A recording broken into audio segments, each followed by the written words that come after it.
In the name of the Creator, the Redeemer, and the Holy Sustainer. Well, we have now entered into the 4th week of Lent. Can you believe it, how fast time is going? And how has our Lenten practice been so far? Do I get a thumbs up, or do I get a thumbs down? How many of us have given up things for Lent? How many of us have added things on? How many of us have done the Anglican tradition of both and? All right. Whatever our practice or discipline has been, we still have time to be creative, reflective, meditative, or whatever the season of Lent calls us to do. It is never, ever too late. Now, as you're aware, we've had some mighty lengthy gospel readings from John, haven't we? Next week, plus Palm Sunday, we'll continue this trend. They are beloved ones, so we don't really mind, do we? Are we catching John's themes that have been feeding us? Of course, this is a rather trick question. Matthew sneaked in his gospel the first Sunday of Lent, but that's okay. Matthew is welcome anytime here at St. Stephen's. These last 2 weeks have been pretty powerful. Even the lesson from Paul today highlights John's themes, the light and the dark. We heard about that visit in the dark with Nicodemus and Jesus. This devout man in the dark shadows of night visited Jesus to experience this rabbi with whom he knew the presence of God dwelled. Nicodemus did get a bit confused with that birth imagery, but he could not miss that powerful image that Jesus gave him. The wind blows where it chooses, and you hear the sound of it, but you do not know where it comes from or where it goes. So it is with everyone born of the Spirit. Isn't life that way sometimes? We cannot identify the source of the feelings or experiences we have, but we know that God has called to us in some amazing way and either strengthened us, comforted us, or even challenged us in experiences we never knew possible. That is God within us. That is God incarnate. Last week we heard the Samaritan's experience with Jesus, the bridegroom scene at the well where Jesus spread his love to a Samaritan woman who needed her spiritual thirst quenched. Jesus dared to talk to a man in public, putting both of them at risk. Jesus dared to take water from a woman. Jesus dared to make a conversation with a Samaritan. So many societal no-nos going on here. But by challenging the norm, or by ignoring it, Jesus saw a woman with whom he could give the love of God with words of comfort and hope and encouragement. Jesus empowered and transformed this isolated woman to become an apostle, spreading the good news to the people of her city. She was filled with the gift of God that can still come to each and every one of us right now, right here, at any time. Today's reading from John's Gospel is another long one, as I said, but it is very familiar to us as well. Again, we have that exchange of dark, blindness, and light, sight, in John.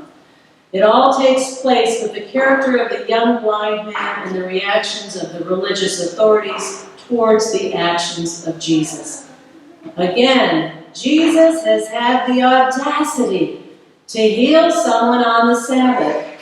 Imagine. Or can we really imagine the ramifications of Jesus' actions in our 21st century? Unless you are an Orthodox Jew still practicing the strict guidelines, or from a very ultra-conservative Christian denomination, I doubt that we can. There was a time in our country when we had the blue laws. I know there used to be stricter Sunday hours for businesses here in the land of Zion, but those have also eased a bit in recent years. Due to busy schedules during the week, sometimes our Sundays after worship allow us to get errands done or enjoy meals at restaurants. Some of us do work on Sundays. The Sabbath rarely is a day of rest as it was intended. Back then, however, it was considered a major sin for anyone to do things on the Sabbath. Jesus encountered this again and again. Do you think Jesus purposely healed on the Sabbath to bring this to everyone's attention? Do you think he was just sharing the love and compassion he felt for those who were suffering? What was going on here? And what were the reactions? Disciples. Rabbi, who sinned, this man or his parents, that he was born blind? What is this all about? Why is blindness a sin? Why would someone be blamed for being blind? Why did there have to be a choice? Either the man sinned from birth or the parents had sinned, which caused their baby boy to be born blind. Oh my, that is disturbing on so many levels, isn't it? Of course, we can say that the people back then did not have the medical understanding that we have today, but it was still isolating, it was still hurtful. Someone had to be blamed for an aberration of one of his senses. Notice, God wasn't blamed for it. That is not always the case, right? Oh, it is God's will that my, fill in the blank here, was hurt, damaged, killed, whatever.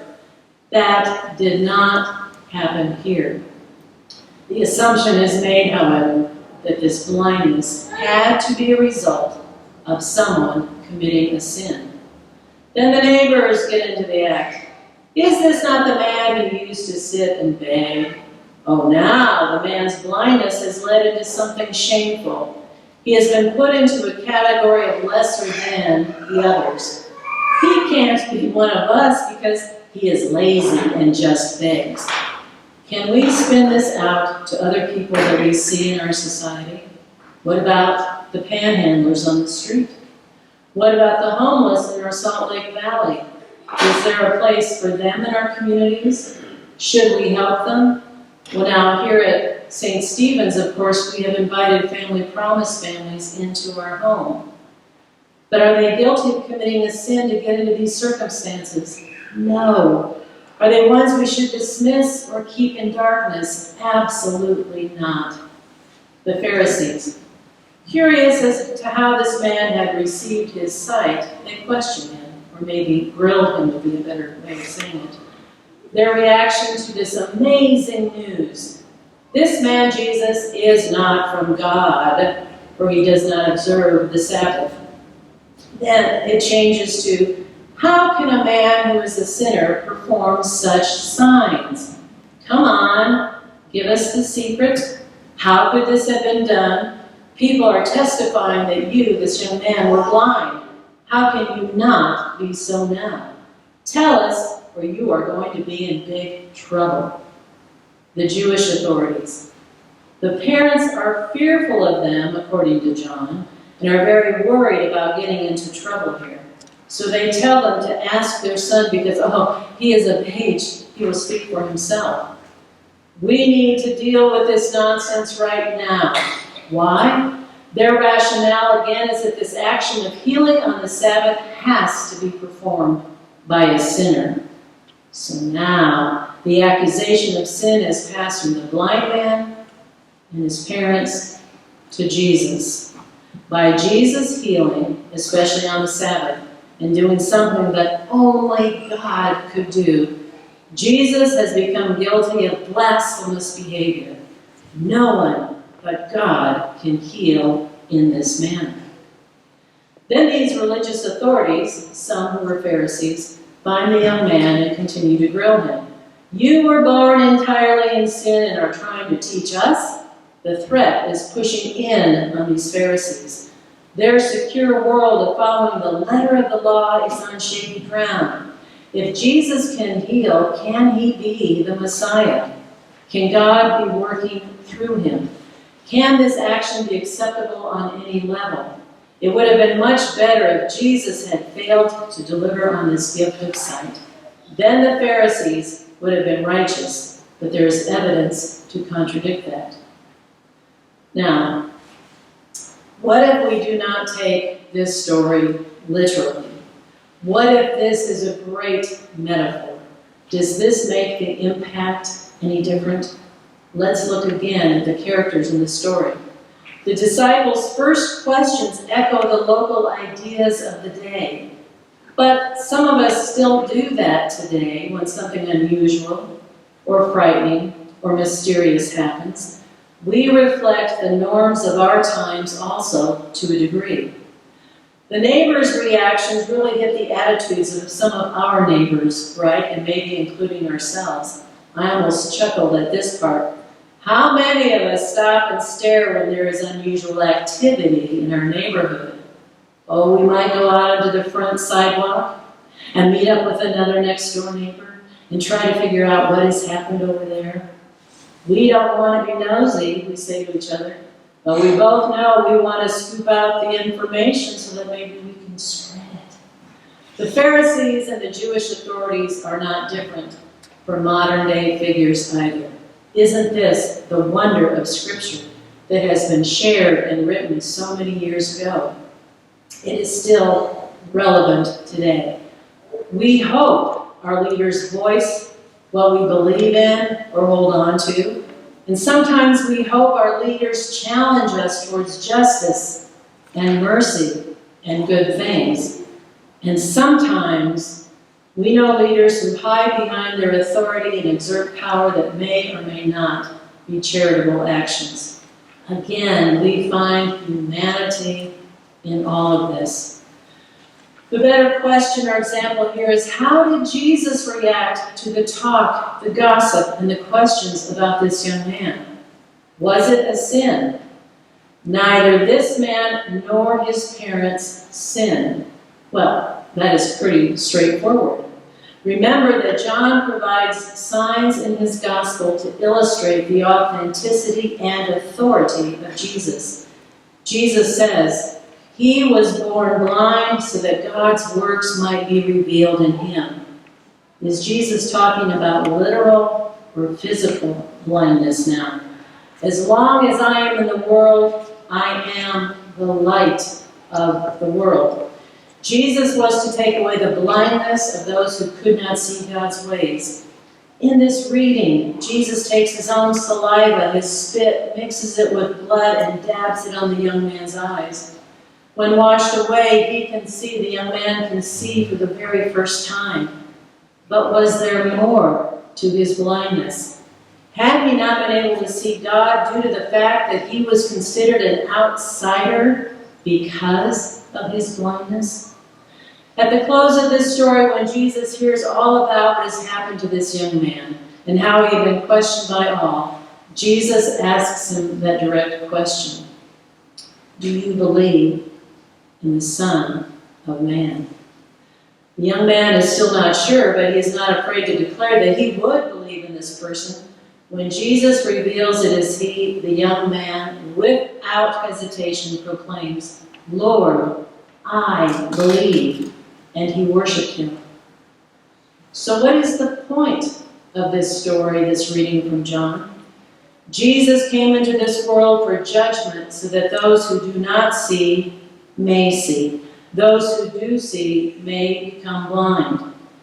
Those who recognize Jesus as the Son of God will have true sight. Those who think they know it all, yet do not recognize Jesus as the Son of God, have blinded themselves. Sight has definitely become spiritual now, and it catches the attention of some of the Pharisees who are standing by. Surely, we are not blind, are we? Isn't this a question for us today? Do we truly see the love of God in everyone? Do we feel Christ's Spirit within us? Are we able to refrain from judgment of others and leave that task to God? Our sin comes into play when we think we see everything and know everything about everyone, but we have abandoned compassion, justice, and love by the wayside. In other words, as Paul tells the Ephesians in his letter today, for once you were darkness, but now in the Lord you are light. Live as children of light, for the fruit of the light is found in all that is good and right and true. Try to find out what is pleasing to the Lord. Take no part in the unfruitful works of darkness, but instead expose them, open them up, for everything that becomes visible is light. Let us pray. From Stephen Shakespeare. Creator and healer, root of all goodness, working your Sabbath will in the chaos of our life. Teach us the insight that gives true judgment and praises you wherever you are found, making miracles from spit and mud. Through Jesus Christ, the Son of Earth.